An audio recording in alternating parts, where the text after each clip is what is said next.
หอพมานตั้งอยู่ด้านหลังของพระอุโบสถสร้างขึ้นเมื่อปีค.ศ. 1950 เพื่อเป็นการเฉลิมฉลองที่โลกก้าวเข้าสู่ครึ่งพุทธกาลและเป็นบ่อนประดิษฐานของพระเจ้ามารมีหลังคาสองสั้นมีโง่ทรงหัวนาคสองงูและแขนนางทรงหูสร้าง16 อันฝาผนังด้านนอกตกแต่งด้วยแก้วหลากหลายสีแสดงถึงเรื่องเล่านิทานพื้นบ้านและวิถีชีวิตของผู้คนในยุคนั้น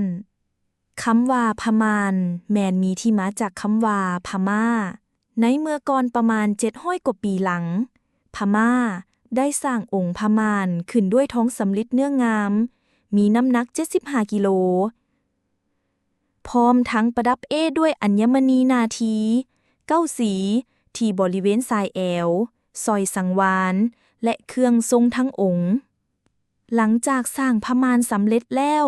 จึงได้นำขึ้นแพลองแม่น้ำโขงเพื่อนำกลับไปพม่าพอมาถึงบริเวณเมืองหลวงพะบางเกิดมีกระแสน้ำวนอย่างแรงเฮ็ดให้แพหยุดกลางคันทหารพม่าได้พากันพยายามดึงแพอยู่หลายวันหลายคืนเฮ็ดแนวใดก็บ่สามารถไปต่อได้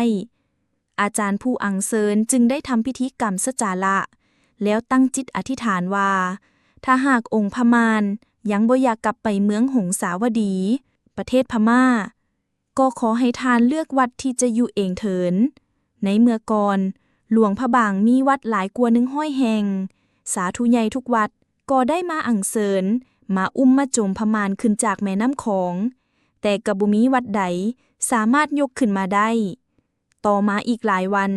สาธุใหญ่วัดเสียงทองได้ตั้งจิตอธิษฐานแล้วเฮ็ดพิธีอัญเชิญพมานทันใดนั้นก็สามารถนำองค์พระเจ้ามารขึ้นจากแม่น้ำโขงได้ดังกับปาฏิหาริย์และทานก็ได้อัญเชิญองค์พระเจ้ามารไปประดิษฐานไว้ที่วัดเสียงทอง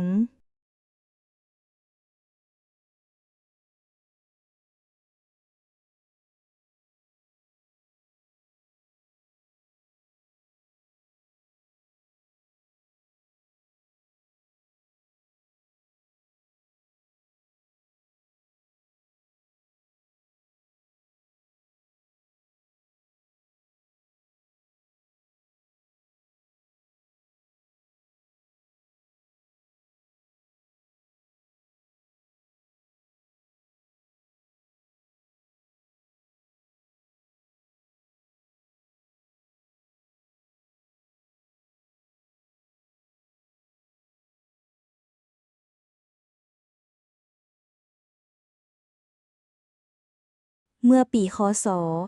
1930พระเจ้ามารแม่นได้ประดิษฐานอยู่อุโมงค์ด้านหลังของพระอุโบสถบริเวณสวนดอกไม้ในเมื่อก่อนชาวบ้านเอิ้นอุโมงค์นี้ว่าอุมานหลายฟ้าต่อหลายปีเวลาล่วงเลยไปอุมานก็ทรุดโทรมและเปเพมาปีค.ศ. 1950เพิ่นก็ได้สร้างหอพมานขึ้นและมีการบูรณะปฏิสังขรณ์วิจิตรวิจนาประดับประดาหอพุทธมาลาวิไสยให้งดงามด้วยการติดแก้วหลากหลายสีสันใหม่สำเร็จเมื่อปีค.ศ. 1947ในสมัยเจ้ามหาสีวิตรศรีสว่างวัฒนา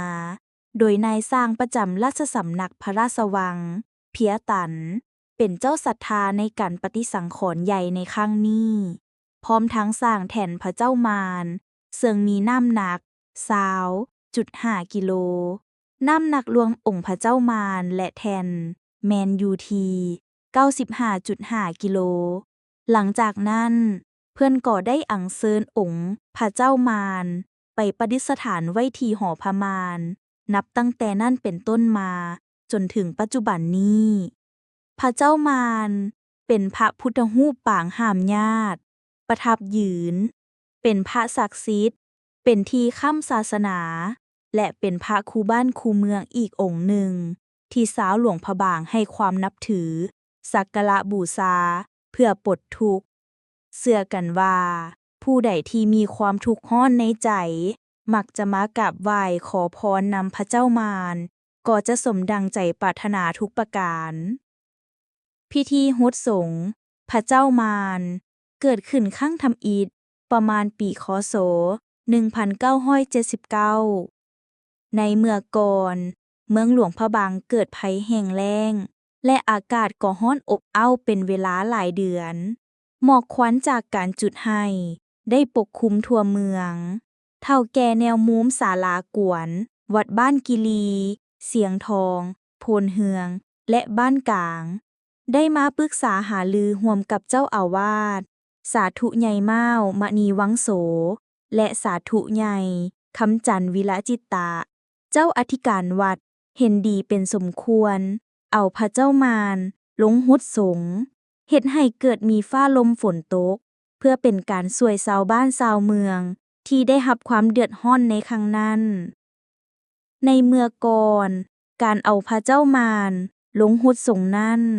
แม่นบ่ได้เฮ็ดเป็นพิธีใหญ่เอาลงฮดสงฆ์ในอารามสิมผู้ที่มาฮดสงฆ์ก็จะมีเพียงแต่ประชาชนบริเวณใกล้เคียงวัดเท่านั้นด้วยความเลื่อมใสศรัทธาของชาวพุทธทั้งหลายพอเมื่อฮู้สักข่าวว่ามีการเอาพระเจ้ามารลงต่างก็พากันมาฮดสงฆ์เพื่อเป็นสิริมงคลให้แก่ชีวิตเมื่อมีผู้คนมาฮดสงฆ์หลายขึ้นเพิ่นจึงเห็นสมควรให้มีการตั้งผามอยู่หน้าอารามสิมจากนั้นเพิ่นก็ได้อาราธนาองค์พระเจ้ามารลงฮดสงฆ์หลังแล้วบุญกุศลสงกรานต์ปีใหม่ลาวของทุกๆปีนับตั้งแต่ปีคศ 2000 เป็นต้นมาทางอำนาจการปกครองแขวงหลวงพระบางได้ตกลงเห็นดีกำหนดเอาวันที่22หรือ23เมษาของทุกๆปีเป็นมื้อเอาพระเจ้ามารลงฮดสงฆ์ฉะนั้นเฮาจะสังเกตเห็นว่าในมื้อที่เพิ่นอาราธนาองค์พระเจ้ามารลงฮดสงฆ์นั้นจะเกิดมีฟ้าลมฝนตกเฮ็ดให้บ้านเมืองห่มเย็นเป็นสุขส่วนบรรดาพระพุทธรูปองค์อื่นๆเป็นต้นแมนพระพุทธรูปที่ประดิษฐานอยู่กลางสวนดอกไม้สร้างขึ้นจากหินในอุโมงค์ที่เป็นฐานพระชาวบ้านได้ตั้งชื่อพระองค์ดังกล่าวว่าพระเจ้าตากแดก